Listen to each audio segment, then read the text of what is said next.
Hello and welcome to another review here on Theme Park Worldwide.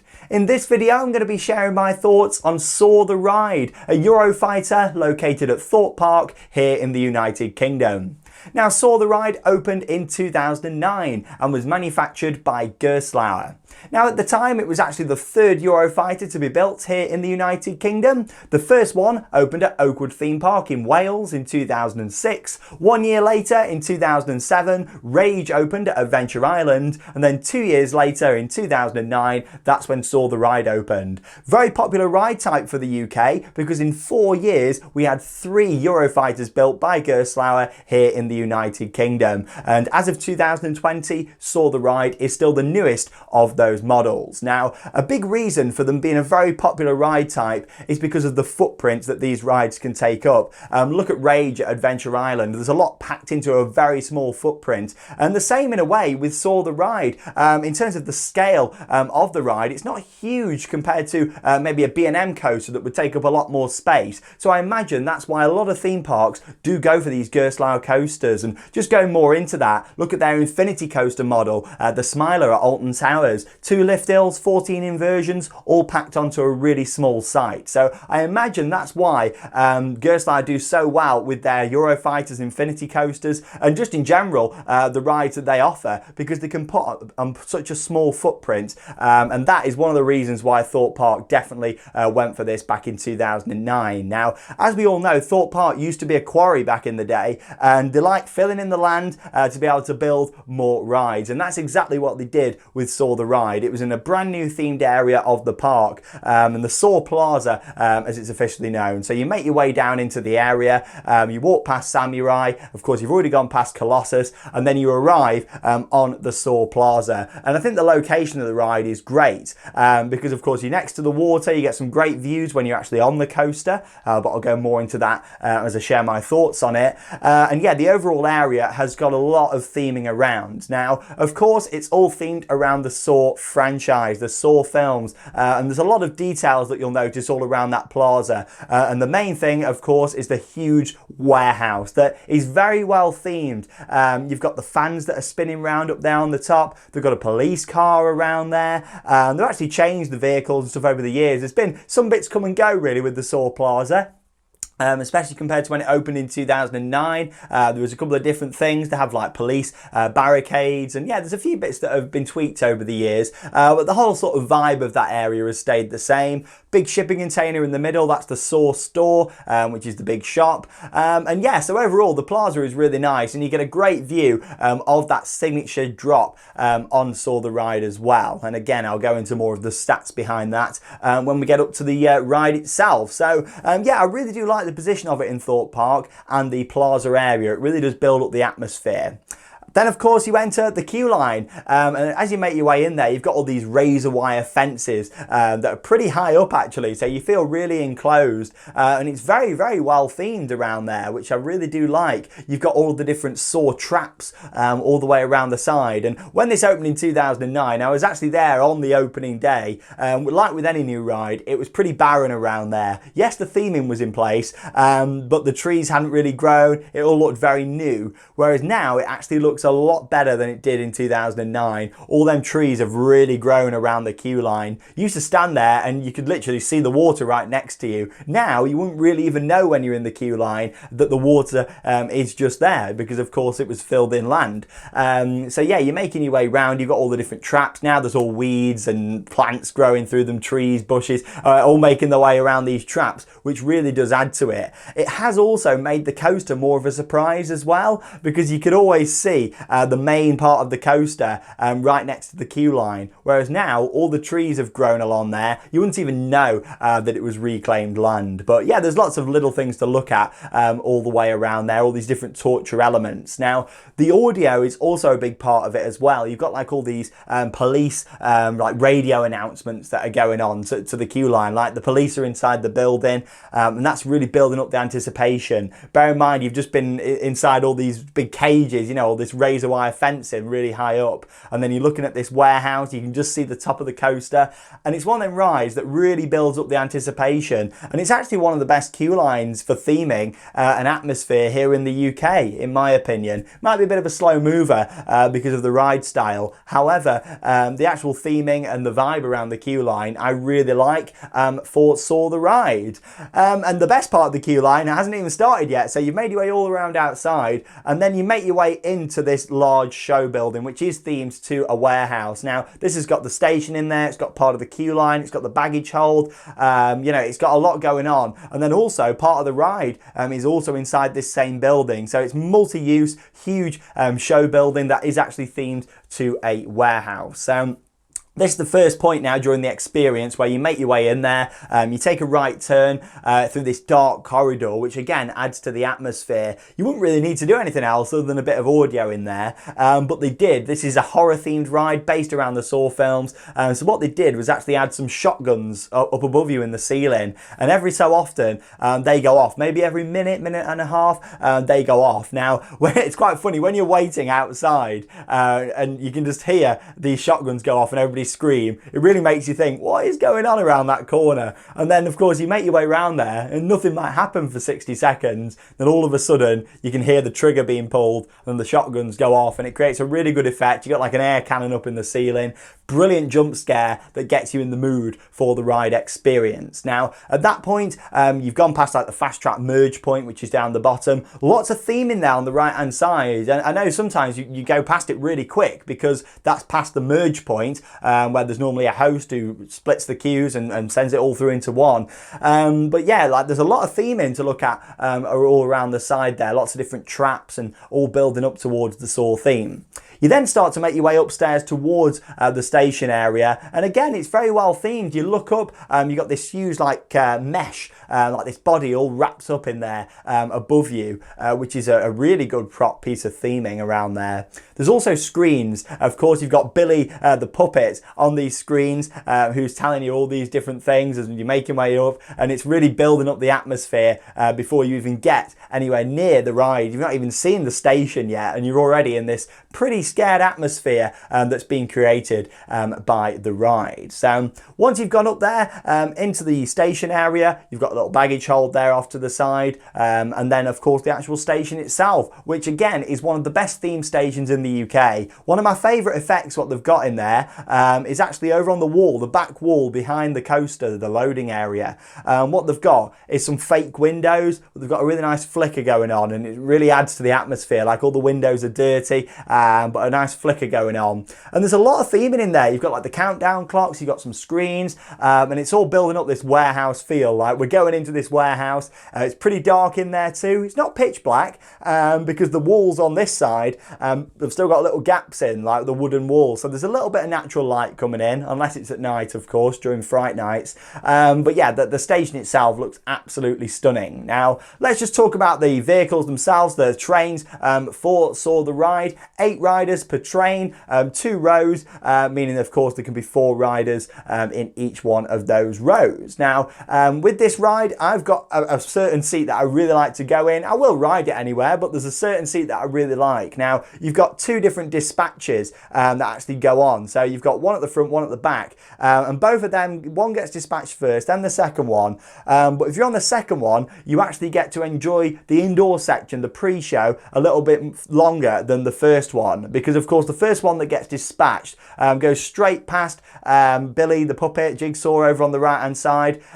You move straight past it, whereas if you're on the second one, to allow this one to move further around the course, this one's actually has to stop there. So yeah, I actually like sitting on the front row of the second dispatch if you get a choice. Obviously at the moment in current times you don't really get a choice, but you know, it's one of them. It's still an enjoyable experience no matter where you sat, but that definitely does impact the coaster itself, as I'll get onto when I'm talking about that shortly. But yeah, so you've got on the train, you've pulled down the over-the-shoulder restraint. Yes, it has got over the shoulders. I think it would be amazing if it had lap bars. I mean, you know, Gerstlauer are really pushing the boundaries with lap bars on a lot of their rides now, and I think it would have really made the experience. But back in 2009, it still wasn't a concept. common thing, especially here in the UK, and it's still not really to this day to do inversions with lap bars. I mean, Icon at Blackpool Pleasure Beach does that, but you know, it's a completely different ride and manufacturer and park. You know, the Merlin parks have always been a bit more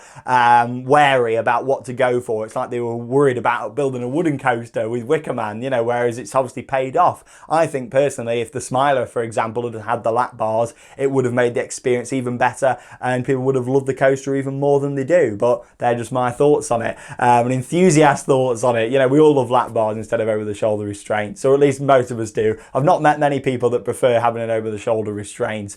So yes, you've been dispatched. You've got lots of theming, all these wheels spinning round on the left-hand side. On the right, Billy the puppet, he comes round on his little tricycle and does a little spiel for us all, and then off we go into the experience of Soar the Ride. Now, this indoor section really is fantastic. It's pitch black in there. It really builds up the atmosphere. You turn around this corner off to the right-hand side, and then you've got this pendulum that's like swinging there in front of you all the way across, that builds up the atmosphere. You're going straight towards it and you're thinking, oh God, we're going to hit that. But then you go down a near vertical drop. It's really steep in there. I remember having a behind the scenes tour on there years ago, and it's really steep, that drop. It's not huge, but yeah, it's nearly vertical. It's not vertical, but it's close. And along with that, they've got some spikes just sort of positioned on that angle. So you come down the drop and these spikes are a really good near miss element as you make your way around there.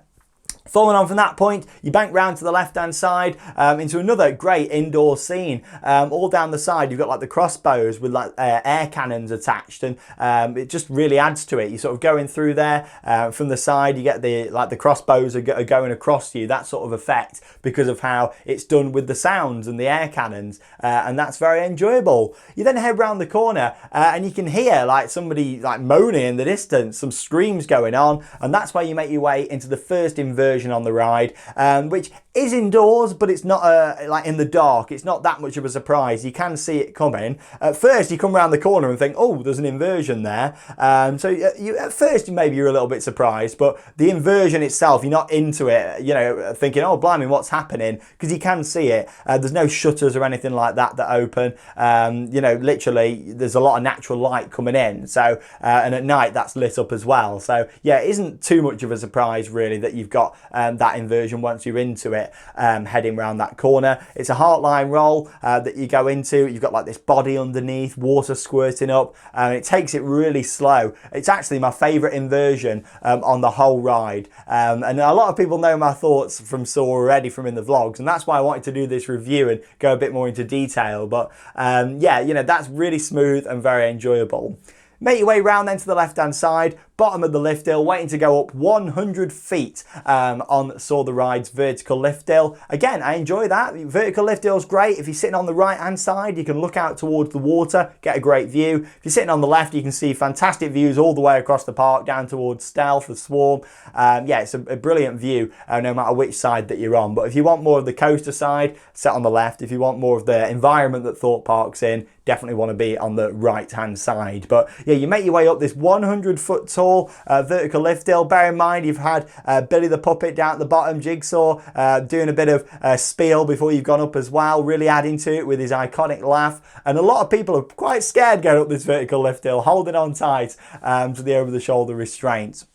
Right then, so you get to the top, straight over down the 100-degree drop. There's no holding or anything like that, straight over, and the view is incredible at that point. And the first drop is also very good and smooth. You go straight underneath this spinning wheel, which is brilliant. This big blade that's just spinning round at the bottom there. And again, that's a really good near-miss element that happens on the ride. But I tell you what, the rotating blades, they were broke for a little while, and it really did take away from the experience. But luckily Thorpe Park got them fixed and got it back in action, because honestly them spinning round really just adds to the experience.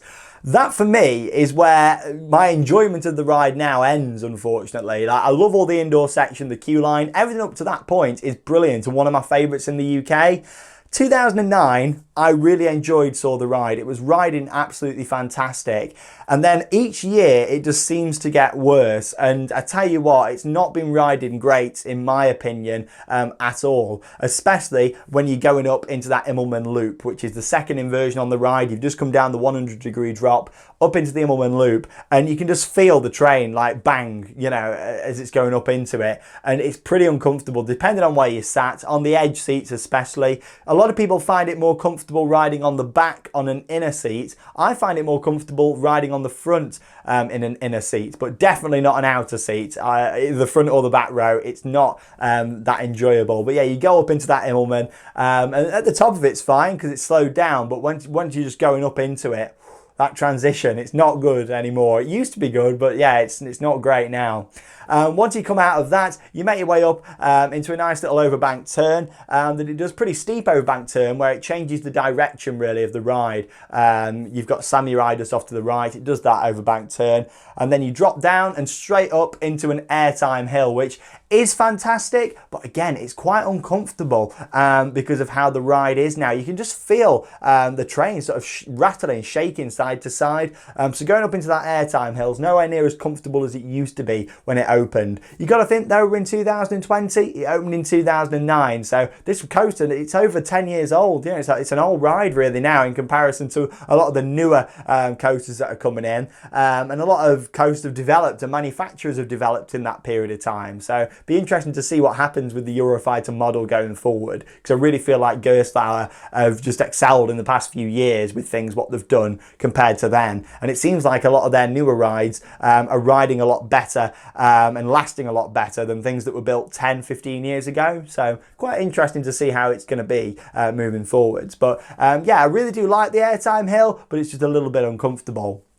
You then come up to another little turnaround section and up into the mid-course brake run. And this is where I think part of the problem is, because the mid-course brake run, when it opened, it actually used to slow the train down a lot more than it does now. It pretty much glides straight through them brakes. I don't think it slows it down that much at all. Some people probably like that, but for me, I think it needs to slow it down a little bit before it heads down the next drop, because it's pretty painful. You come straight out of that mid-course into a pretty steep drop, and you just feel your shoulders, especially if you're quite tall, you feel your shoulders whacking to that restraint, and oh, it's pretty painful at that point. It really is. And you go straight up then into a dive loop, and it's pretty tight, this dive loop. It's not huge because it couldn't be, because at this end of the layout it wouldn't have the momentum to get up into a bigger one. But yeah, it's a pretty small dive loop, and I find that really uncomfortable now. Again, it was better when it opened, but yeah, I find it really uncomfortable. It's like the dive loop's just too small for how it should be. It should be a little bit bigger. I think it'd be a bit more, the transitions would be better and it'd be more comfortable. And then you go into a banked turn and into the brake run, and even that's pretty painful, to be honest. Going into the brake run out of that banked turn, you feel the train just judder to the side and you shake as you go into it. You then make your way back into the warehouse. There's lots of theming to look at all around the side, and that is the end of the ride. So, you know, in terms of the attraction, as an overall experience, I think it's great. In terms of the coaster, I think it's not so great. I used to enjoy it a lot more than I do now. I'd like to see some work done on it in the future to maybe try and make it a little bit more enjoyable, but I just don't really know what they could do really in terms of that. Maybe trying different wheels. I imagine they've already tried different things as well. You know, who knows? But I seem to think that the fact that it was built on reclaimed land probably isn't helping the situation. You've got to think reclaimed land's never going to be as good or as solid as land that isn't reclaimed, you know, what was naturally there. So, you know, maybe that's causing issues with the supports. I'm not too sure, you know, who knows. But no matter what, it's a good ride for Thorpe Park. It's a well-themed experience. It always gets a queue, one of the biggest queues, if not the biggest queues that it gets at Thorpe Park. It's a well-themed ride, and overall, as a package, it's an enjoyable experience. But in terms of the coaster, unfortunately for me, it's just gone down and down over the years, and you know, it's got to the point where I don't really enjoy riding it, depending on where I'm sat. If I can get, you know, on the front in the middle, it's okay, but yeah, you know, who knows what's going to happen in the next few years with that ride. It'll be interesting to see because it's getting pretty painful now. So there we go. I would love to know your thoughts on Saw the Ride at Thorpe Park. This has been my nice in-depth review. Hope you're enjoying the reviews. I filmed quite a lot earlier this year, and then there's going to be lots more coming out now over winter. So stay tuned for more of those. There's a dedicated reviews playlist as well here on Theme Park Worldwide. But there we go. Thank you very much for watching. I would love to know your thoughts. What's your favourite inversion? What don't you like? You know, do you like the whole experience? Do you not think it's rough at all? Honestly, I'd love to know. So let me know down below in the video comments here on this video. I'm Sean Sandbrook. Thanks for watching Theme Park Worldwide. And that leaves me with one final thing to say. Get out there and keep on riding. See you in the next video.